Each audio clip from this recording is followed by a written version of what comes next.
Muraho neza, nkomeje kubaha ikaze kuri YouTube Tech. Niba uri mushya, icyo gukora urakizi, ni ugukanda kuri subscribe button, ahasigaye tukikomereza. Niba dusanzwe tubana nawe, icyo gukora urakizi, ni ugukanda like no kwandika comment.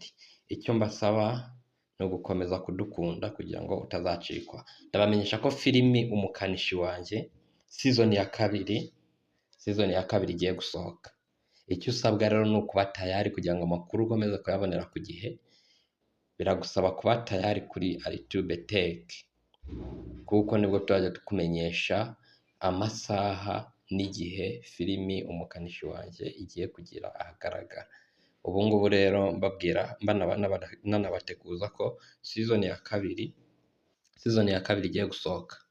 Season ya kabiri igiye gusohoka ni umuriro rwose. Wa musore w'umukanishi hari gushya hamwe no muri iya mashuri, ngira ngo mwarayibonye mu bice byabanje muri season ya mbere.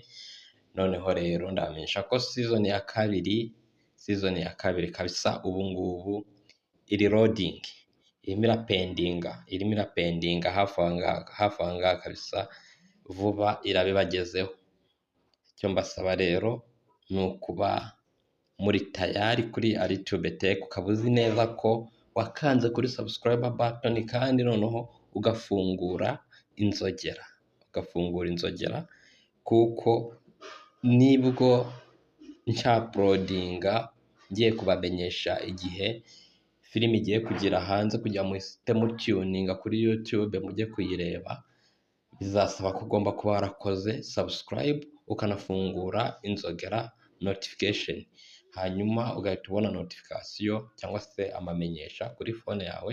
Ahasigaye ugahita unyarukira kuri YouTube, ukumva amasaha filimi iri buze gusohokeraho, bikagufasha ukaza kuyibonera ku gihe. Murakoze cyane rero. Iyi ni YouTube Tech nk'ibisanzwe.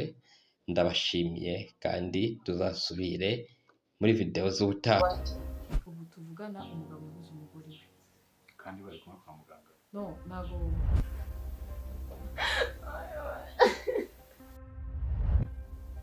ntazi na nyine uyu muri siporo umwana wanjye